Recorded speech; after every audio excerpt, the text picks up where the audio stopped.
Hey guys, I'm Dani Castellano, and this is Diet Culture. I'm super excited for today's guest. Kimmie Singh is a fat registered dietitian based in New York City. She's an associate at LK Nutrition, a private practice that supports clients with eating disorders to heal their relationships with food and body. Kimmie supports her clients with a fat positive and anti-oppressive framework and has a special passion for working with people that have polycystic ovarian syndrome. Kimmie is also a sought-after speaker and has presented at several national conferences. She presents on the effects of anti-fat stigma in healthcare and nutrition. Kimmie is a believer in kindness, compassion, and the power of advocacy. Learn more about Kimmie at www.bodypositivedietitian.com. And I'll throw all her links in the description of this podcast. So Kimmie and I have spoken before, but this is our first face-to-face conversation, and I super loved getting to talk with her about weight stigma, about some of the really major problems within the dietetics profession and some of the professional organizations, about body positivity and how she speaks to different organizations about the political issues of fat people being oppressed in our society. We talk a little bit about self-care, which is so important always, but especially during a pandemic and so many difficult conversations being brought to light. And she speaks to how being fat is her identity. And so doing that work of something that is a part of you can be so exhausting. And she's just super open and lovely to have a conversation with. So without further ado, Kimmie Singh. Hello, good morning for me. It's afternoon where you are. Yes, just barely afternoon. Yeah. So I'm super excited to actually get to see your face and to connect and have a conversation outside of being providers. Right, same. Yeah, it's funny how, we connected that way, but it's nice to always meet the person behind it. Yeah. So I always want to hear the story of how dietitians enter this space because we don't really get trained that way. And I'm so curious, what your journey has looked like to get into the world of healing relationship with food as a dietitian. Yeah, that's such a great question. So, I wasn't planning on becoming a dietitian until I learned about a non-diet intuitive eating approach. And for me, it was, I finished my bachelor's in physics and I was planning on pursuing a career in engineering. But then, as I realized I had an eating disorder, which I didn't even know happened in anyone that didn't have the I'm using air quotes, but traditional eating disorder look. And Yeah. that's when I learned through my own recovery that there's a whole different approach to food. And I had a really positive experience with my dietitian. And yeah, it just felt like a really great fit career wise. And so that I kind of learned about it before heading into the training, which is a lot. It's really Yeah. a lot.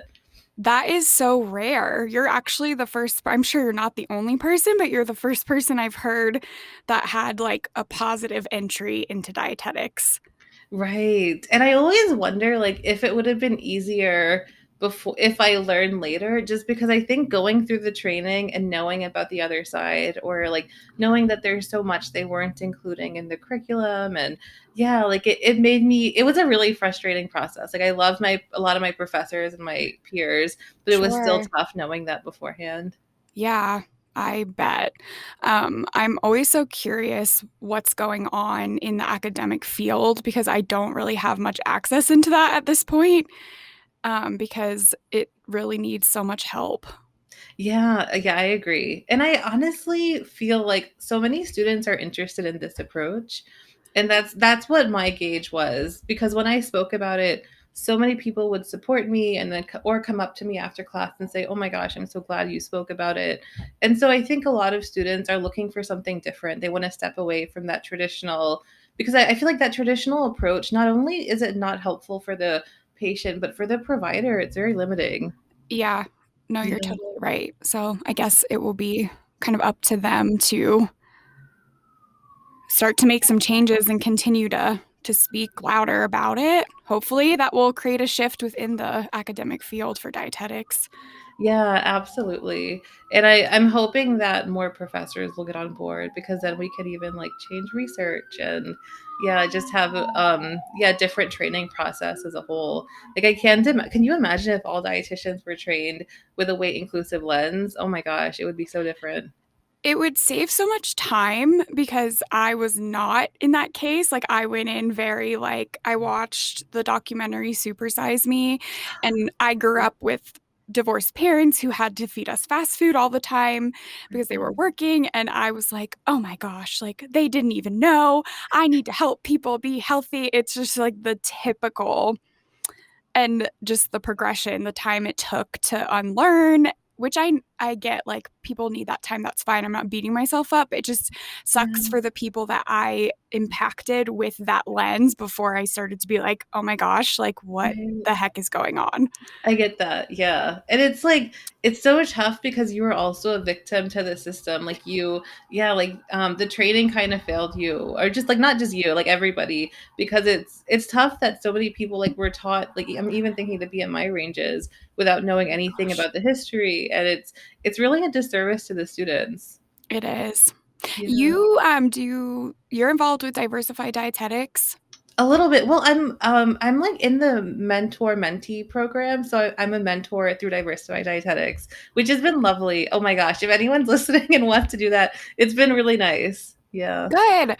So I actually applied to be a mentor as well. Mhm. And because I am a thin white woman, I wasn't sure how they Yeah. would be receptive to that. But I actually got matched with a mentee who had a similar path because I like became a DTR and worked at WIC and kind of took some time off.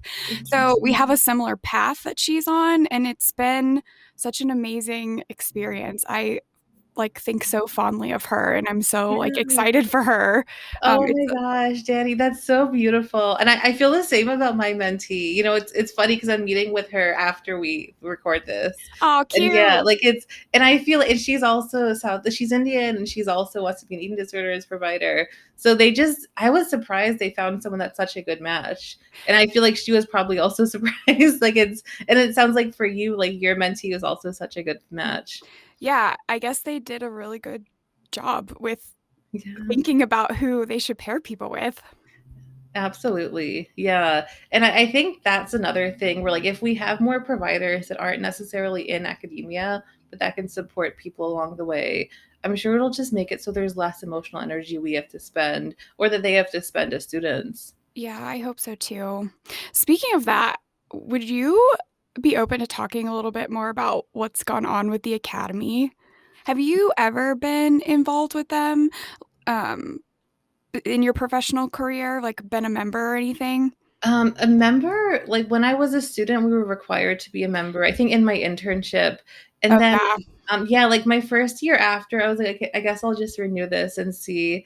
And like, I don't know if I'm going to keep renewing. I'm not, yeah, I haven't fully decided. I'm not feeling obviously very sold. And I'm trying to decide like what are really the perks of being a member. And yeah, so I don't know. What about you? Do you have any insight on that? Yeah, so last year, like beginning of last year, with the rise of the Black Lives Matter movement, when things were called out to the academy, which I'm sure this was not the first time, but this was the first time I unfortunately was being made aware of this. And just the way they responded, I remembered that day where people were just sharing, and I was so disappointed in what seemed like the lack of caring at all, genuinely. And I decided to not renew my membership that year because I just was like, I don't want you thinking I support this. And it sucks because, I mean, there are some benefits, but there's Right. also so many ways to join in with the community outside of it too. So, Mhm. Yeah, I totally get that. Yeah, their response last year was it was really disappointing and so on brand for them. And I think that's what's so tough is so many people are realizing there's so much more going on around race and social inequalities. A lot of these organizations don't want to really make changes. And yeah, yeah, it's a lot to witness. Yeah. it is. And I've noticed, I don't know, have you gone to Fancy? many I ha times? I haven't been, and I don't know if I wanna go actually. Like, So, yeah, I'm kind of, like, anti-fancy a little bit, not against other people going, but for yeah. myself. Yeah. So I actually have that same stance because the last time I went, I guess it was 2019, Yeah. in Philly, they had an opening ceremony where the president kind of paraded herself, like, down the aisles, and they spend a very long time talking about how they, like, got there, and it just feels very kind of gross, like, I'm not there to celebrate your, like, professional achievements. That's wonderful, I'm happy Right. for you, and we know that, like, there's so many things going on that are problematic inside of the dietetics realm, so even Mhm. 2 years ago, I was even just thinking, like, all of the issues with diet culture and perpetuating eating disorders, and I'm like, "Why are Mm, we even spending, like, all this time mhm, opening with this?" And then they had a, physician come and talk, and I don't think that they enlightened him what the mhm, average salary of a dietitian is, and he did this presentation. I honestly can't even recall what the point was that he was speaking with us because he went mhm. over this slide and made a comment about how when you make, like, 90,000 plus, you have so much taken from taxes, and I just was like, it really just didn't land because the Wow, that is so like, ignorant. Oh my gosh. yeah, Yeah, and like, oh my god, woo is them. Like, yeah, it was really, like, yeah. off-putting, and I was awkwardly there with my boss who owns a very large private practice. This was at the time, and I was like, "You probably relate to this, but I wonder how many other people in this room actually, like, are having the same thought because 'cause I'm over here like, Oh, Danny, that is too funny. "That's double my salary." Like, I Right, don't right, right. sorry. Yeah, for sure. That is so wild. Oh my gosh. Like how tone deaf. And also like physicians tend to be so egotistical. And the fact that like they didn't even this person didn't even consider, Nope. okay, I'm speaking to a whole different profession. I should like look into the salary before making this Yeah. silly comment. I Oh, don't that's so even messy. Sorry, I don't even know why that was talked about, like, I just tone deaf on so many levels, but Right. it And, like, parading the president around, oh my god. It really kinda reminds me oh my gosh, this is such a stretch, and it's not at all the exact same, but, like, similar how, like, as people are critiquing the police, like, their response is to say, like, "There's nothing wrong with us." And I feel like with the academy, like, the organization is so large and, like, the people involved are so connected, it just seems like they're not able to really respond to criticism, and their idea of diversity is just like having people of different races on pictures or yeah, like adding a tortilla to like the carb exchanges. Like yeah.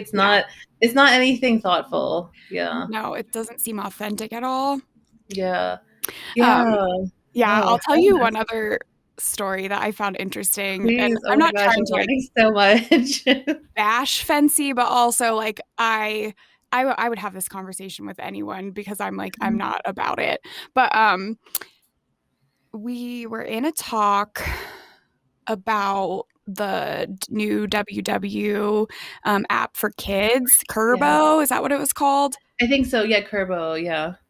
And they did, like, a debate on it, like, they had one provider talking about why this was a problem, and then someone was, like, defending it. Oh my gosh, at Fancy. Oh, that's so terrible. And Yeah, that's so yeah. terrible. Yeah. And so it was like there like Christy Harrison, Julie Duffy Dillon, like some of those ladies, Rebecca Scritchfield, like that group, a lot of them were there that year. And Right. they kind of like were sitting together and there was a question thing you could do through the app that would come up and people were lighting it up with like, why Mhm. are we basically the argument that was made. Mhm. I'm not going to be able to say this verbatim. I could probably go back and look at my stories, but Yeah. along the lines of kids get bullied when they're overweight, quote unquote. Mhm. So we need to prevent them from getting overweight. Yeah, that's so oh my gosh, and it's, like, so terrible because I feel like even dietitians that are fat phobic, some of them understand that, like, BMI and children, like, that's not even a tool used for children in that, you know what I'm saying? Like it's terrible across the board. Yeah. But wow, that's Yeah. really messed up. So, Yeah, forget fancy. yeah. I didn't want to go. I've been truly, to say I was on the fence is a stretch. I really don't want to go unless I'm a speaker. And even then, I don't know if I want to be a speaker, unless I'm speaking about something really radical, which I don't know if they would ever be into. I don't Yeah. know either. They had to talk about body image for the first time ever, I believe is what was said. But Yeah. I went to 5 or 6 talks, and that was it that you could go to that was about this kind of stuff. That's so terrible. Yeah. Yeah.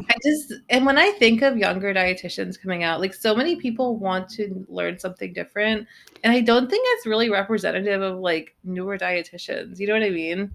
Oh, I would say definitely not, especially with the Yeah. parading around of the president. Like, Seriously, like who can, like, is this a dictatorship? I'm sorry, what? That just gives me such like North Korean vibes. Yeah, oh oh my my gosh. goodness. So I can't even. I'll digress, but I just like, Yeah. it's something else. Something else is right. So on that note, I want to talk about body positivity. And when I say that, I want you to talk about body positivity because I want to hear like your whole thing and what it means to you.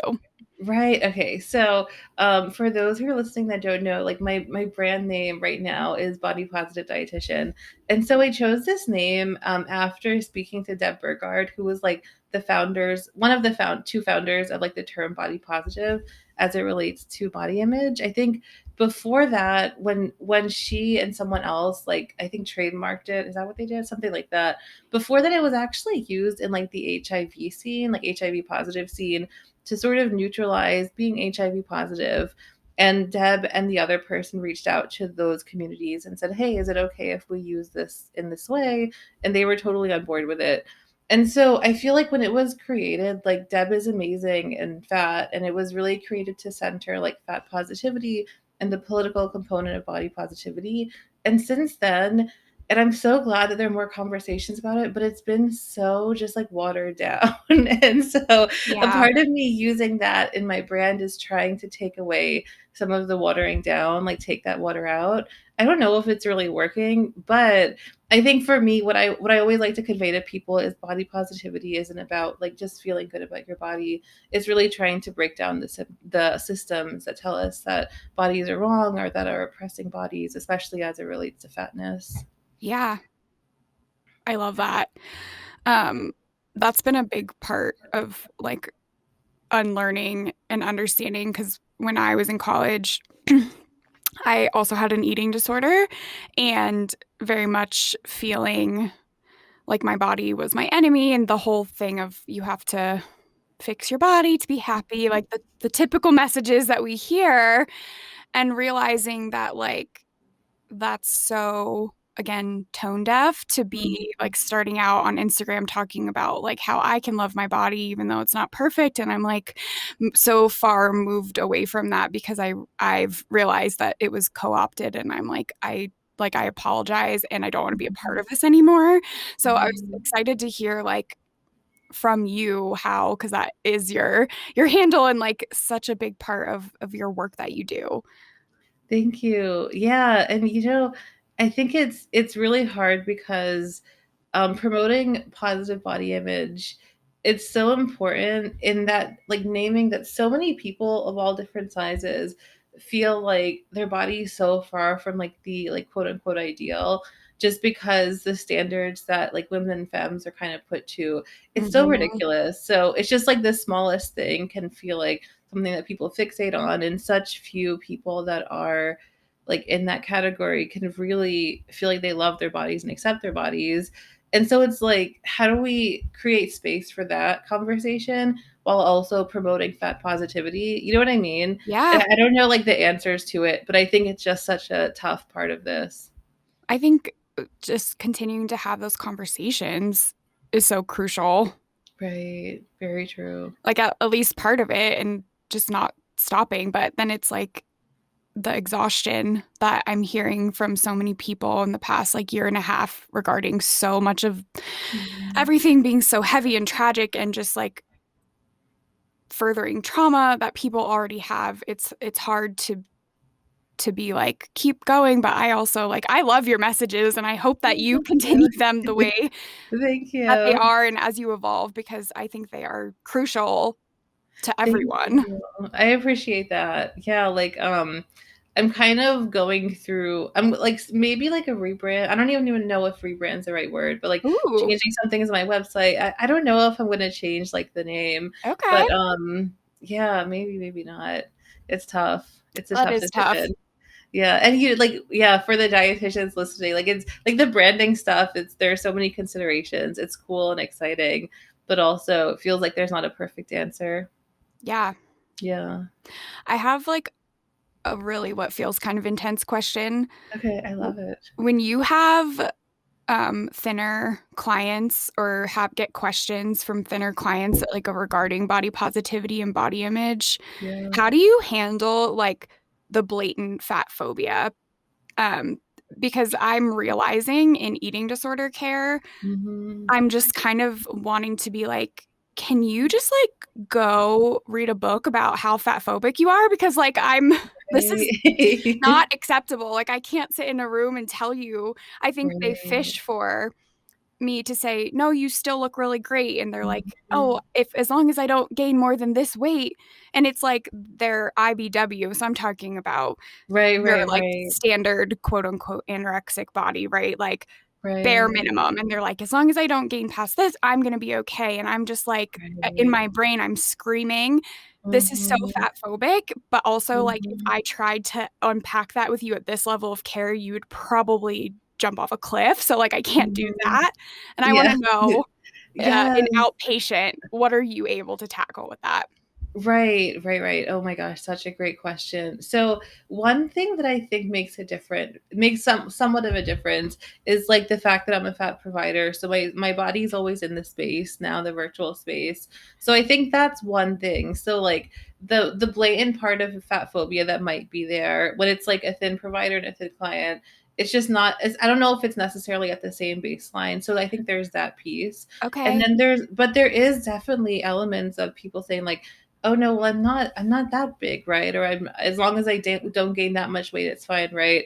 And that's where it's so important to first like hold the line of like not feeding into it. Yeah. And Yeah. I think when it comes to like educating them on fat phobia, there's a time and a place. Like if somebody is at a place where their eating disorder is really loud, I think educating them on fat phobia or anything else, it's only going to go so far because Yeah. they're hearing it through the lens of their eating disorder. And so for me, I kind of asked, like, how do I not collude with their eating disorder and agree that, like, oh yeah, as long as you're at this weight, you're fine. But I also recognize this might not be the time to talk about every system of oppression, Right. and maybe also sort of naming like right now it might feel really scary for you to gain more than that amount of weight, but maybe if we can take it one day at a time, we can face that bridge when it comes. Yeah. And so like trying to give it in pieces as it feels appropriate. I think it's tough. It depends on each case. Does that make sense? Yeah. No, it Yeah, totally does. Um, yeah, it's such a needed conversation for within sure. this And I realm. always think of like people providers like you, like in a higher level of care, it's really tough because you're catching people where I think there's just yeah, like there's so much going on and there can be such a fragile place that people are at. And Mhm. I also see like people that were at a higher level of care and then years down the road they're working with me and they're like, oh yeah, my dietitian or my therapist there said I would never gain more than this amount of weight, or they validated that I wouldn't gain that much more weight. And I usually tell providers like relapse prevention means also reminding people that bodies do change and preparing them for that. Yeah, I think when the providers haven't done their own work, because there's so much to do, Hmm. that they do reinforce it. And it's so tricky, like even having conversations with someone about how weight redistributes. Hmm. I'm always like, I'm gonna explain the process to you, and I want you to know that I don't care if it happens, Right. but you're probably going to hear about it. And we need to talk about what that means because I've heard it described in a way of like, oh, like, I know this is so uncomfortable, but within like a year, it's going to redistribute and then you won't be. And I'm like, oh my gosh, like, we're Hmm. reinforcing not Right. accepting a body. Exactly. because Yeah. it's bad this way. And I'm like, it's scary. Like, Right. because they want to hear that so desperately. And Right. to, And yeah. And it feeds into the reading disorder. And so it's like, I think it can be really hard for providers to stand strong against it. But is it really recovery if you're telling them, oh, yeah, it's fine. You're not going to gain that much more weight? Like you're really feeding into it. yeah, I really don't enjoy that part of higher level of care. Like, as a Hmm. dietitian, like I'm in charge of someone's body basically. Hmm. And especially there is definitely where I'm located a heavy instance of people coming in at very, very low body weights because they come from the acute hospital. Hmm. So there's definitely a typical body type that is being encountered in that facility Right. for that reason, which is frustrating. Um, Hmm. but yeah, it's a tough a tough conversation all around because it's like I can see so Yeah. like far past that and I miss being able to have those conversations more Hmm. like intensely but at higher level of care. I'm like, "Oh gosh, like Yeah. drop a seed of this and then hopefully one day someone will help you water it and you won't Right. go to the wrong provider." Yes, I was just thinking, yeah, like you're planting so many seeds. Yeah. And like there are so many times when clients are like, oh yeah, at residential or wherever, like somebody mentioned that. Can you tell me more about that? And so yeah, planting those seeds, it always makes a difference, I think.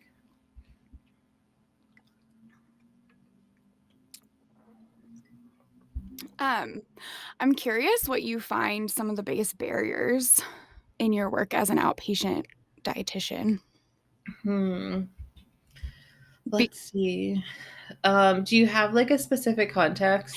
Yeah, I'm not Yeah. always the best at asking questions, so please ask for clarity No, when I you think need you're it. doing I love your questions so far. They're Okay. really fun. So I'm thinking like we exist in diet culture in this fat phobic Mhm. space and you Yeah. have a certain group of people you're working with and Mhm. like I just remember as an outpatient dietitian it was hard Mhm. because they were not prepared for the answers they were going to get Mhm. and just dealing with that like growing personally making sure you're helping them like all of those things it's just Right. Oh my challenging. gosh. Yes, what a good question. I think it's hard because I don't want people to feel like the only place that they can feel safe or come as they are is like in my space or in our appointments. So I Yeah, want them to feel like beyond our office is a whole world where you can still feel embodied. And so how do I bridge that gap between what happens in session and what happens out there? Because I think so many people feel overwhelmed with how contrary the messages are from their doctors yeah, or from their colleagues if they're doing a weight loss challenge at work. And so trying to help people build, I don't know if definitely the word isn't resilience.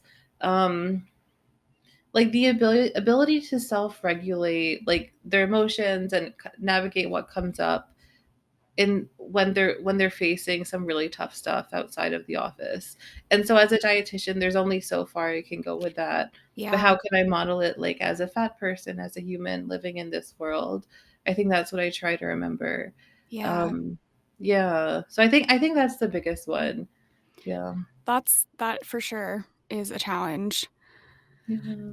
Ugh, Diet culture. What are I you know. gonna Like do? Yeah. I love having these conversations and also sometimes it's just like this like feeling of like I wish like I want to scream Right. like a lot. Yeah. Right, and it's like, how do we not get stuck in that place? Like, I'm always asking myself that too as a provider because, like, yeah, it's easy, especially in private practice. It's easy to like, like live on your cloud and do your work, and how do we still make the changes outside of the office and stuff? So it's a hard one. Yeah, Yeah. tell me about that. Like what are you doing outside of the fact that you're helping people in that like we'll call it the Yeah. 9 to 5 lane? Right, right, right. So I feel like one of the ways I'm making the biggest difference is like through speaking to providers. Sometimes it's like professional organizations or conferences or like more private workshops. And I really like that because it allows not only for me to share these messages people don't know about, but also to get people's feedback and see what their responses are. And then like reaching any provider, I always end my talks with like, okay, I need you to go and tell your colleagues and tell your patients and tell other people about it. And so I know it's still very small scale, but it's one of the ways I feel like I'm having the biggest impact. And then outside of that, I think like my work with ASDA, the Association for Size, Diversity, and Health, we're trying to restructure something. So hopefully to change like the future of health at every size and making it just more accessible. So I feel like those two are how I'm trying to kind of put my energy out there so it doesn't get caught up in the angry place or doesn't get Yeah. caught up in feeling really stuck. Yeah. Yeah. Paralyzed. That's like what this podcast has done for me. Mhm. I want it to grow, like I want it to be bigger, and I'm evolving with the things I even want to talk about on here, but that's what Yeah. I feel like I would just sit around like griping about it, and I Mhm. just want to like try and move things forward and educate people cuz it I agree. It feels very just gross to sit with the distress of it when so many people around you don't understand yet. It's like, okay, well, I would like to help you understand to some Right. capacity. Yeah, exactly. And it gives you an outlet to do that and even a Mhm. creative outlet. That's amazing. Yeah. Yeah. So, do you get to speak often? I'm sure COVID has thrown a little bit of a Oh wrench in this. gosh. Well, yeah, actually now it's just virtual, but I've been doing a lot of speaking. I think I'm trying to cut down a little bit, just because for me, oh my gosh, before any sort of speaking event, it's like my anxiety goes up and then it goes down right after. So Yeah. I'm trying to cut back a little bit. But yeah, I feel like it's been averaging like one thing per month in the last Okay. 7, 8 months, and then before that, maybe every couple months. So it's pretty fun, but it's yeah, it's also like as a fat person, there are times where it can feel exhausting because it's about one of my identities. And Yeah. so I think just deciding like what I have the capacity for Yeah. is what I'm trying to figure out now. Yeah. What does Yeah. your self-care look like around making Yeah. sure that you don't feel exhausted? Yes. Oh my gosh. Okay. So many things. I really like chatting, like me and my best friend, she lives across the country. And so I feel like since the pandemic started, we have these weekly, like Sunday morning FaceTime sessions where we'll either like color or paint our nails or bake something or cook something. And Cute. yeah, it's really nice. I recommend this for everyone that has someone that they love that lives far away. It helps us stay connected and we kind of like hold each other accountable for doing this thing, like okay, get the watercolors out, let's paint something, or yeah, so that's been really nice. Like movement that feels empowering, so like strength training is it's a good outlet for the anger for Yeah. me at least. Those are two. Oh, creating something, like creating for Instagram, actually I have been a bit inactive on social media intentionally, but before that, like it's a really nice outlet to get something out there, similar to how you described with the podcast, and like share the message and then also hear feedback from others that it was helpful. So I think those are a couple big ones.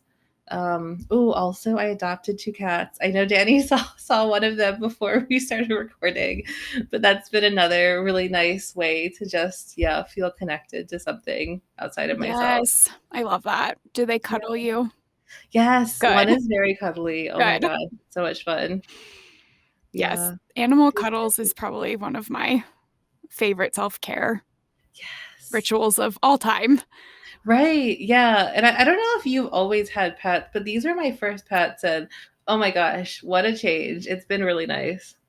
That is really exciting. Congratulations on becoming a cat mom. Thank you. Thank you. Yeah. Yeah.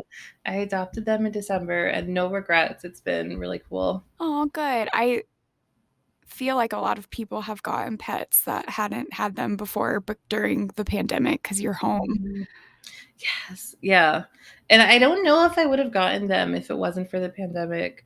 But during this time, so many of my friends were like, "Oh my gosh, I got a cat or a dog, and it's great." So I'm like, "Okay, I'm gonna try," and it's been nice. Yay. I love that.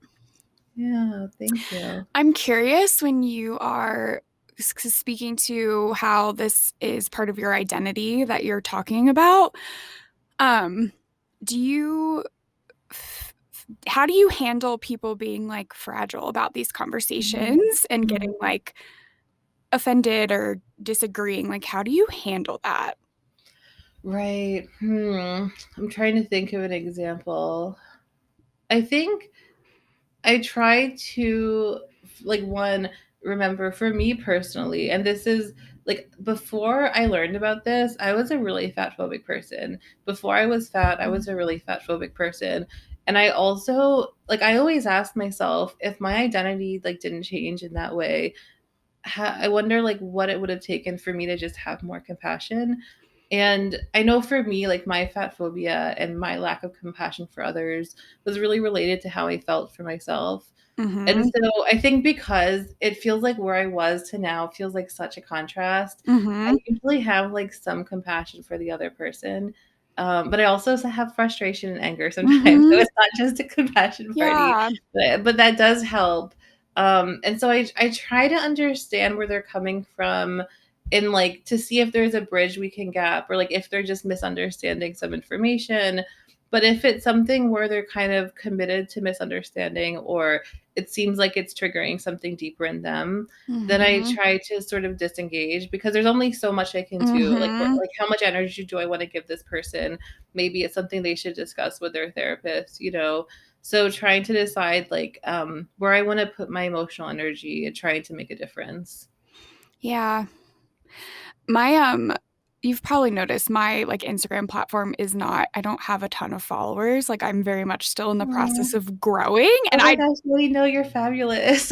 But um I understand it's a process. It's yeah, such a and I process. Yeah. just recently started to have the balls even, which oh gosh, I hate that that's a saying. I catch myself and I'm like, that's gross. That I have the nerve to start to like be so concrete because I think I was always worried people would be like, she's crazy, like this is not Mhm. what's it. And then I would be Right. like not accepted. And that was very much, Yeah. I'm like an Enneagram type two. I don't know if you, Oh yeah, I think am I 3? I'm the loyalist. I don't remember what number that is. I'm not sure. Let me look it up. I'm I curious. think it's 3. Is it 3? I always forget the number. No, it's 6. It's 6. For I'm six. so Yeah. yeah, it's 6. Okay. But part of Yeah. my like personality is I need people to be happy. So Mm, trying to advocate for things that are so wrong, like I mean, like boohoo, oh well, I'll be fine. But like it's been right. hard Yeah, to put that out there and right. worry about like will I be accepted? But I feel like I've gotten over that part because I'm like, Mhm. well, I don't believe differently, so why would I not share these messages?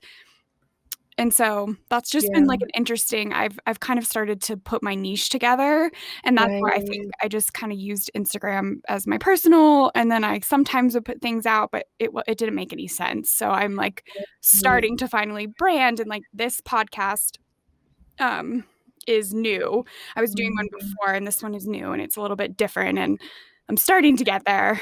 I don't even remember where I was going with that original thing, Right. but I But think yeah, speaking out against yeah, yeah. yeah, and it's interesting you mentioned Instagram because when I was more active, I guess like sometimes I would go to events and I got the impression that like a provider that I didn't necessarily know, like they had an impression of me because of my content and they were a little standoffish. And it was just one of those things I was like, ooh, this is weird. And it was a little bit of a learning curve and like Okay. checking in with the part of me that might want to yeah, like might want to consider oh gosh, how do I put this into words? The part of me that felt like, oh gosh, like why doesn't this person like me or like did I do something wrong? Yeah. I had to kind of remind myself of like I would have to turn my back on my values to please this person, and if like if they don't like me, Right. it's really okay. But I know for me there was also a bit of a process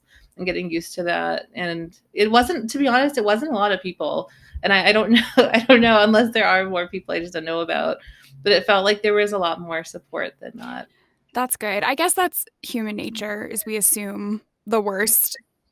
Right. Yeah. So good. I'm glad that your experience has been positive overall. Mine too. That's why I think Yeah. I'm just like, if I one day have a larger following and my podcast takes off at a larger Yeah. capacity, I'm like bracing for like the first person that comes at me. I'm going to be like, ah.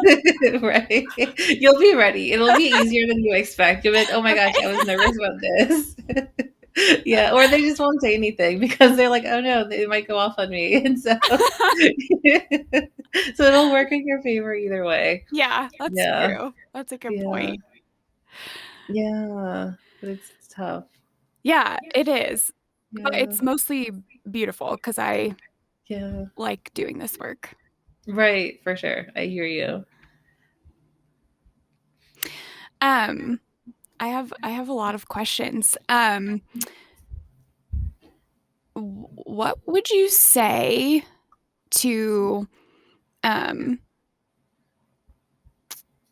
people who are trying to help with body positivity, but doing it in the ways of like pulling their yoga pants down and showing that their belly is bigger unless it's being compressed and like still using kind of the before and after and like using their body very much as marketing. Mhm. How do you Yeah. and So, gosh. Oh, sorry. Finish your question. I'm no, so I just sorry. want to make sure you knew what I was asking because I ramble, but I'm just wondering in the lens of like I feel like people get very Mhm. protective of that because they're Mhm. like the argument is always if someone in a larger body did this, they would be praised. And they're Mhm. like the points being missed. And I was curious if you could speak to that because like Mhm. I see why it's wrong, but I just want to hear your thoughts on it. Yeah, absolutely. I think it goes back to what we were saying before, how there are so many people that feel body dissatisfaction, and because that's such a common experience, it can feel really important and empowering to show that bodies come in different sizes, like on the smaller spectrum. But I think what's really important to remember is like in America, the average size is like size Yeah, 14. And so in reality, like if you're not used to seeing like size diversity in the media, that's one thing. But in reality, the sizes that are facing oppression are like usually like larger than size 14. mhm, Like so they're way far from just only that smaller body spectrum. right, And so there's a whole group of people that are actually facing like the worst experiences when it comes to like dealing with body stuff, and those are the people that are being left out. And so when the more we're uplifting these other bodies or these other messages, not only are we like hiding the fact that there's a bigger issue going on, but like this isn't even an issue at all. Like this like it's something that's happening on such a small scale, and right. it's something that gets the most likes, and it kind of waters down the body positive message by making it sound like it's not political. It's really just, oh, it's about loving your body. Yeah, I love your phrase of it being watered down. Yeah, I've heard a it's lot of like it's been co-opted, but I think right. the that can really like poke at people of like I'm not allowed to care, but it's like no, it's actually watering down a serious problem that we need to fix, Right. and so that's not helping anyone. Right, exactly. And so it's when I think of like different body sizes, like there are some that experience like so much oppression, and it's all happening and at the same time if we're trying to uplift these other bodies, it's yeah, it causes so much harm. And I know people that are creating that content don't mean to do it, but it still has that Exactly, impact. Yeah, it's tough. It's and yeah, it's a tough I one. I think that's where like the fragility comes into play with so many Mhm. different conversations we're having is because most people are not blatantly trying to act a fool. And Mhm. it just sucks to sit there and be like, oh, yeah, like I goofed. I need to own it Right. and move forward if I actually care about helping. Right. Yeah, and I think it goes to, like, people being really scared to be seen or perceived as wrong or Yeah. doing something wrong, and, like, we're all gonna mess up. Yeah. Like, I don't know, I don't know how loud we can say it, and the if we just cause so much harm by trying to pretend that's not the case. Yeah. Yeah. And that's like something we all have in common. It doesn't Yeah. feel good. Mhm. Right. Um, as far as advocacy goes with this, like I want to know how do we like get doctors' offices to like know not to put people on diet? Like, how do we get this out there? Like, I think about sometimes putting a packet together and marching Yeah. into every doctor's office and just like leaving it and be Right. like, hey, you should read this and just dip and then let them like sink their teeth into it. Like, Just throw it at them. Just yeah, kidding. So, basically. yeah. Well, oh gosh, such $1 million question. I think a great opportunity is people within privilege to speak up. Like if you're going to see your PCP, if you're going to just as a dietitian speaking to providers about it, because doctors really have so much like stigma towards fat bodies. And so I know that the message coming from a thin person, a fat person, it's not going to be heard the same way. And we need to make doctors realize that there's a lot more going on there, because all of this that they say they're doing under the guise of health, when it seems to be a lot more just connected to their ego and other stuff that's going Yeah. on. Yeah, it really so much gets misconstrued. But I think that's where like people within privilege, if they have like the emotional energy too, it's so important to speak up. Maybe we should talk offline about some packets of information. Yes, I'm for it. I'm totally for it. I love the Okay. packet I'm idea. I'm having like light bulbs pop off in my head. Yeah, for sure. um what else? Oh, and then like airlines. Oh yeah, airlines. Oh my gosh. The fact that seats are getting smaller over time, like it makes no sense. Nobody's comfortable on airplanes. Like it's wild. Yeah. I'm I have thoughts going through my mind here about these kinds of Right. things and just like having the awareness about how much of an oppression this actually is. Hmm. And when you start Yeah. thinking about that at a larger scale, like let's funnel our energy into that rather than before and afters of like very minute roles. Oh, exactly. Yeah. And like the fact that discrimination is legal in most of America. Like there's so many issues that need awareness, and those are that's not getting seen as much. Yeah. Yeah, that's like my biggest reason for people to listen to this podcast and like talking about like larger scale issues that are going on because diet culture distracts you from it Mm-hmm. because it takes up all your space, especially if you end up with a full-blown eating disorder. Mm-hmm. You can forget it. That's your life. Exactly. Yeah. And it just keeps promising that things can be perfect one day. And I think that's what makes I think what it's really frustrating. Yeah. What is your like advice for people trying to leave diet culture behind?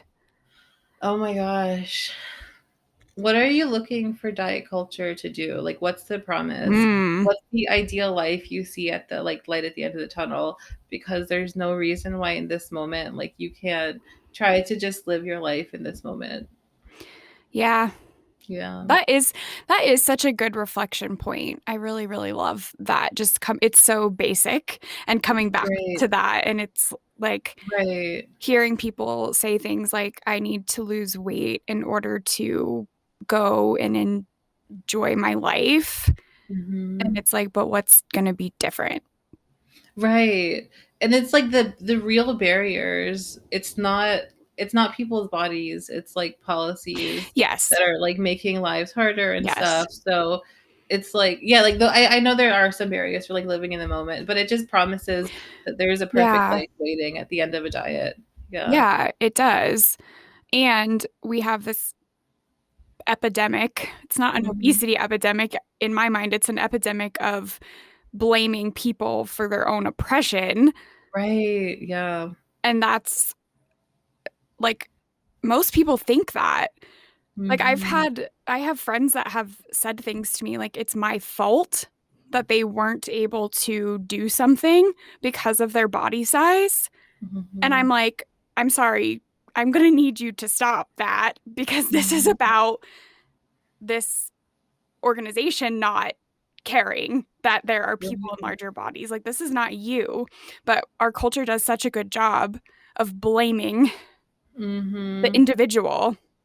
Exactly. Yeah. And the fact that it puts so much blame on people that their whole identity becomes tied to trying to shrink their bodies. It's so Yeah. sad. And so for anyone listening that isn't familiar with weight stigma, this is kind of what we're talking about in this moment, is that idea that it's your like personal responsibility to manipulate your body size in order to be quote unquote healthy enough. Mhm. And it's that pressure put on the individual can actually cause the health problems that we blame on weight and fat.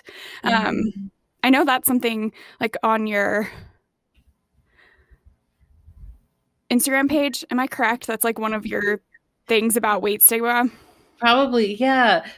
So I it just to me if what you're yeah, just to expand, I Yeah, yeah, think yeah. yeah, I think so many people don't realize that weight stigma literally has like physiological effects on people. Yeah. And so the added stress it puts on bodies is we see that it's connected to like what's the word? Like yeah, glucose metabolism Mm-hmm. dysregulation, lipid dysregulation, higher inflammatory markers. Like there are so many ways that we see it directly affecting health. And then there's like the whole indirect piece. So the fact that doctors discriminate, the fact Right. that people avoid health care. So I think we're really just starting to get at the tip of the iceberg with Yeah. realizing just how harmful it is. Yeah, for sure. Yeah. Is there anything else that is on your mind that you wanted to talk about? Just we've kind of Mm, covered like so many things and yeah. I don't think so. This was lovely. I loved all of your questions. Yeah, it was really nice. good. And again, I'm so happy that we were able to connect and to sit down and have an actual conversation. You are such a wonderful human being, and I feel lucky to have gotten to know you and that we exist in the same space professionally, which is even better to like know people that you Yeah. really resonate with. Oh, yeah, the feeling is so mutual. Yeah, I'm so happy we met. I'm looking forward to staying in touch post podcast. Yeah. Yeah. I'll link your resources that your Instagram and your website and things like that in this podcast description so that people can find you.